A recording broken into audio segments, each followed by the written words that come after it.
Greetings, geeks and geek wellness. It is me. I am back. If you did not see my non-spoiler review, then you should know that. Sorry for this background. It's not my usual background, but the sun's out and I don't really know how to film it without getting massive lens flares. Worse than J.J. Abrams. Because it's also early-ish in the day. At least earlier than I'm used to recording. So, but I wanted to get this out to you as soon as possible, so screw it, we're doing it. And what are we doing? Iron Fist Season 2 spoiler review. That's right, this will be filled with spoilers. It won't be like full-on spoiler talk. For that, I'd say go to Mr. J's Reviews channel, where he and I will be doing a full discussion about Iron Fist Season 2 for like an hour and a half or so. A week from tomorrow of the day of recording this.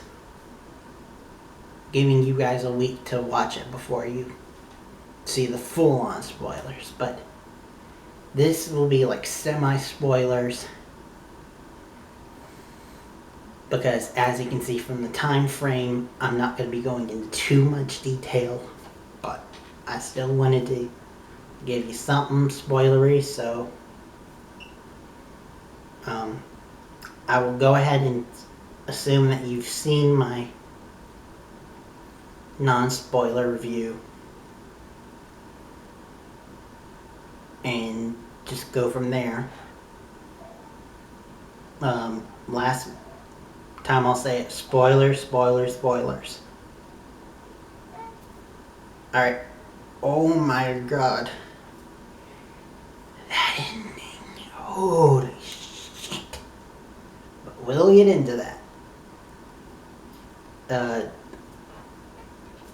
Let's roll back.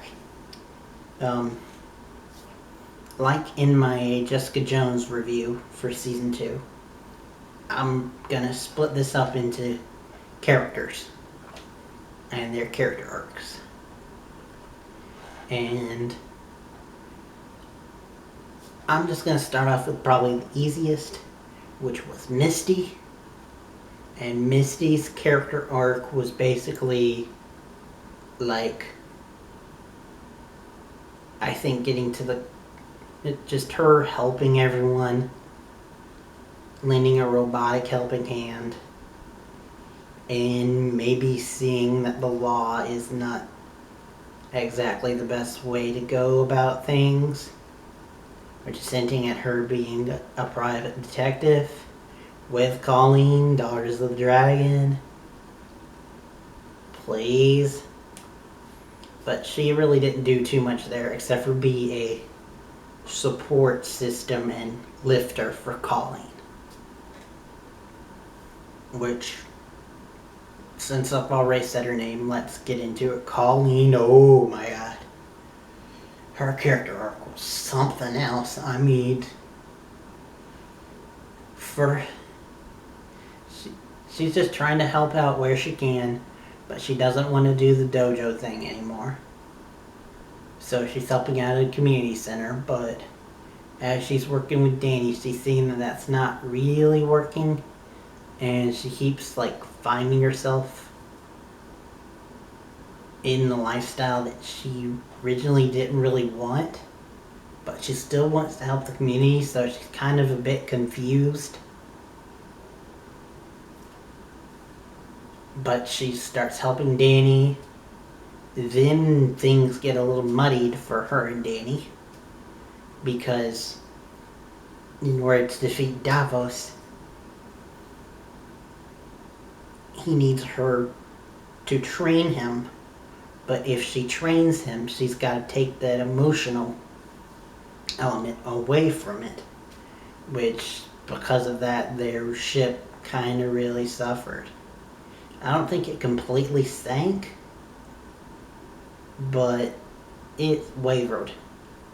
Which, it'll be interesting to see how they pick things up in season 2. Then we got, before we get into Danny himself, go into Ward, who I thought had a really good story arc. His thing was, things aren't completely good, and they aren't completely like sunshine and rainbows, but they're getting better. And he's working towards a brighter future, which ends up putting him in the path of working with Danny in the upcoming season, which will be really awesome to see, especially because of that little teaser, but we'll get into that later. Go into antagonists. Ward's sister, Joy, who is honestly the worst part about this. I don't get her motive, and her character was really useless. I mean, she helped to get the bowl back. That's about it. And she flip-flopped so many times. But I think, like Ward, her character might be going to somewhere interesting, given that she's working with Typhoid Mary now. Which, by the way, oh my god, I mentioned this in my spoiler-free, but Alice Eve, oh my god. Mucho props to you. Her jumping between Alice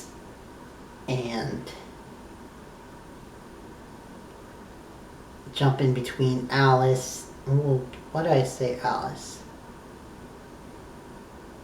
Because the actress's name is Alice.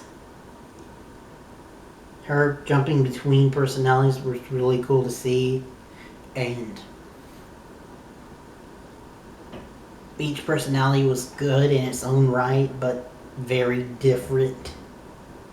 And they've really hinted at what's going to come with our character because of the third personality.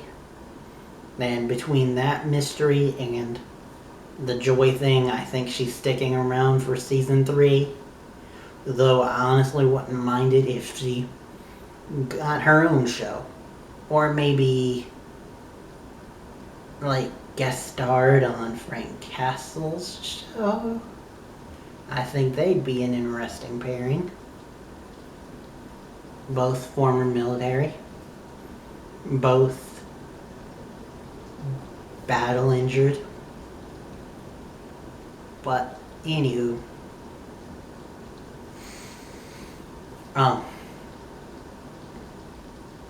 And her character, it was cool to see her evolve, and the fact that she could take on Iron Fists and win was really cool to see.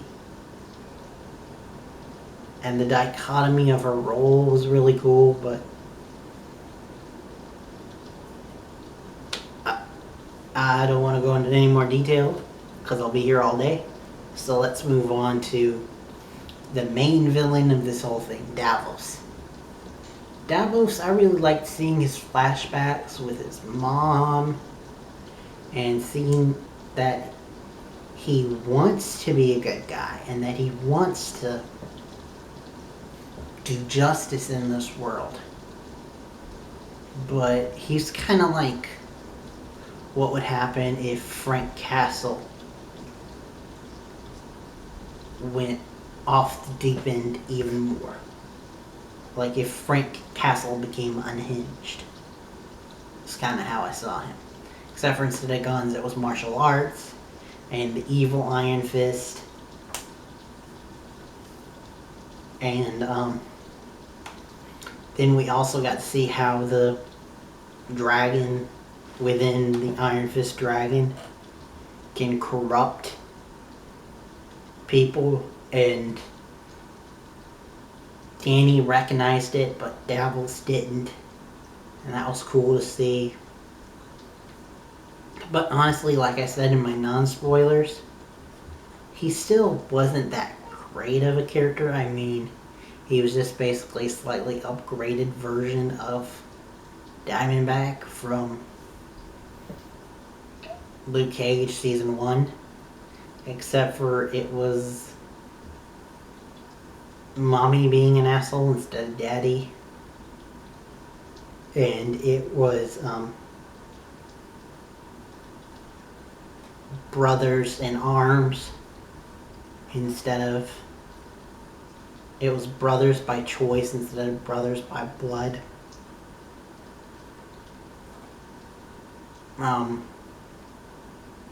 But I hope we don't really see him again, honestly. And he wasn't like a bright spot of this show. Sorry about that. Battery died. Mid-recording. All I want to just add here real quick is that ending. Oh my god. So badass.